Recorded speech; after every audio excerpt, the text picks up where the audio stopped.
Salut à toi, c'est Charlène, j'espère que tu vas bien. Aujourd'hui, on va parler de prévention de blessures. Je pouvais pas faire de vidéo sur la tendinite sans faire une vidéo sur les préventions de blessures. Parce que nous, pratiquants de musculation en général, de musculation au poids de corps, de calisthénie, on est quand même beaucoup plus sujet aux blessures de par la sursollicitation de nos tendons lorsqu'on réalise des mouvements de force, des figures, etc.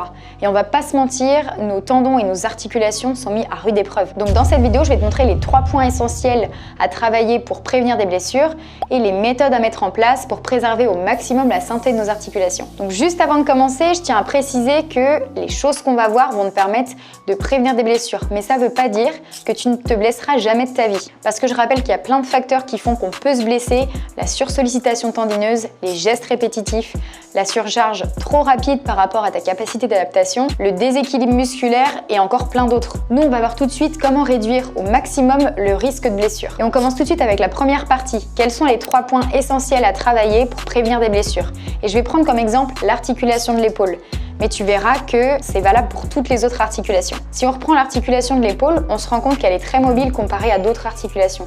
C'est l'une des seules qui possède autant de mobilité. Et contrairement à ce qu'on pourrait penser, il n'y a pas que le travail de force qui va permettre de maintenir ton articulation en bonne santé. Une épaule en bonne santé, c'est une épaule mobile, forte et stable. Et encore une fois, c'est valable pour le coude, la hanche, le genou, la cheville et toutes les autres articulations. Donc c'est sur ces 3 points qu'il faudra que tu te focalises. Alors les pratiquants de calisthénie s'en sortent plutôt bien parce que leur discipline leur demande de travailler ces 3 aspects, la force, la mobilité et la stabilité. Mais du coup, c'est pas du tout le cas de tout le monde. Alors la première chose à faire quand on veut maintenir son articulation en bonne santé, c'est de s'assurer qu'on a une bonne mobilité. Et si toutefois notre souplesse nous limite dans certaines amplitudes, c'est important de travailler avant sa mobilité que de travailler sa force. Et c'est plus logique dans ce sens-là que dans l'autre. On met pas plus lourd au squat si on n'a pas une bonne amplitude de mouvement. On commence par améliorer son amplitude, sa technique, avant de commencer le travail de force par exemple.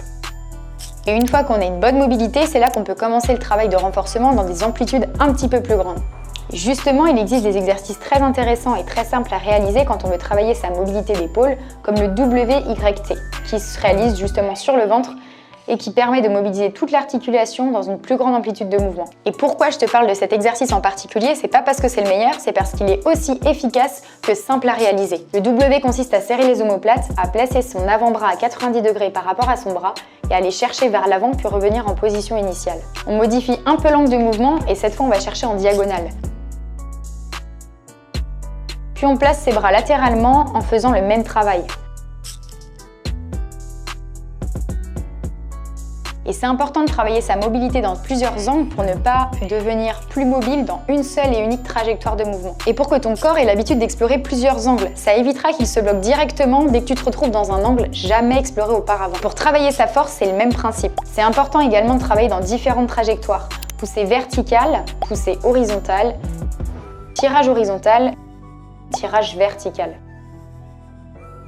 Il existe plein d'exercices pour travailler ces angles et aussi différentes manières de les entraîner. Aux haltères, à la barre, aux anneaux, en unilatéral, assis et debout. Bref, à toi de tester pour voir ce qui te convient le mieux en fonction de tes objectifs. Et il ne reste plus qu'à voir comment travailler la stabilité de l'épaule. Pour la travailler, tu peux faire des rotations externes. Ça va te permettre de renforcer l'ensemble des muscles de la coiffe des rotateurs qui, je rappelle, permettent de stabiliser ton épaule. Tu peux la travailler aux anneaux, aux haltères, avec un élastique.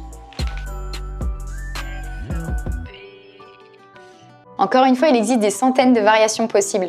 Donc je ne peux pas te dire quel est le meilleur exercice, parce que ça dépend de tes objectifs. Le plus important est de choisir la variation la plus cohérente par rapport à tes objectifs. On vient de s'intéresser à ce qu'il fallait faire pour maintenir ses articulations en bonne santé.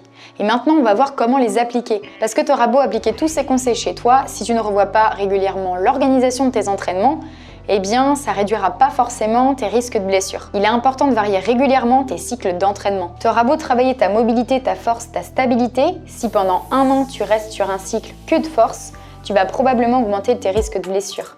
car tes articulations et tes tendons vont probablement se fragiliser. Donc passe entre 3 semaines et 6 mois sur ton cycle de force et ensuite repasse sur un cycle d'hypertrophie justement pour baisser en intensité et travailler davantage sur du volume. Essaie de varier régulièrement pour ne pas t'épuiser et pour continuer de progresser. Rien ne t'empêche après avoir terminé ton cycle de force de continuer de travailler quelques mouvements de force en début de séance et le reste de ta séance de travailler sur des répétitions longues avec des charges un peu moins élevées.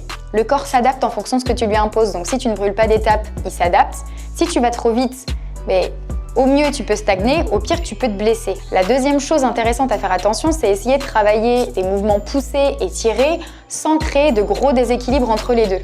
Travailler uniquement les mouvements poussés en délaissant complètement les mouvements tirés pourrait créer des déséquilibres musculaires plus tard, ce qui pourrait engendrer des blessures au niveau des articulations. Et en fait, tout est une question d'équilibre. Il faut faire en sorte de muscler l'ensemble de son corps sans faire de différence, en variant les exercices, en allant dans des amplitudes un petit peu plus grandes, et puis surtout en variant l'intensité. Et bien sûr, la surcharge progressive est tout aussi importante parce que si tu appliques tous les conseils qu'on vient de voir, mais que tu vas trop vite, en chargeant d'un coup sans passer par des étapes, tu as des risques de te blesser tout pareil. Mieux vaut être patient et avancer doucement mais sûrement que l'inverse, être impatient, vouloir avancer plus vite et du coup augmenter ses risques de blessure. On arrive sur la fin de la vidéo, j'espère qu'elle t'a plu et que tu vas pouvoir mettre tous ces conseils en pratique. N'oublie pas de mettre un petit pouce vers le haut, c'est la meilleure manière de soutenir mon travail. Dis-moi en commentaire d'ailleurs si tu t'es déjà blessé et est-ce que tu sais comment c'est arrivé? Parce que c'est important de savoir d'où ça provient pour ne pas réitérer les mêmes erreurs. Si tu veux, tu peux me rejoindre sur Instagram, je partage mes entraînements, l'évolution de mes élèves, mon évolution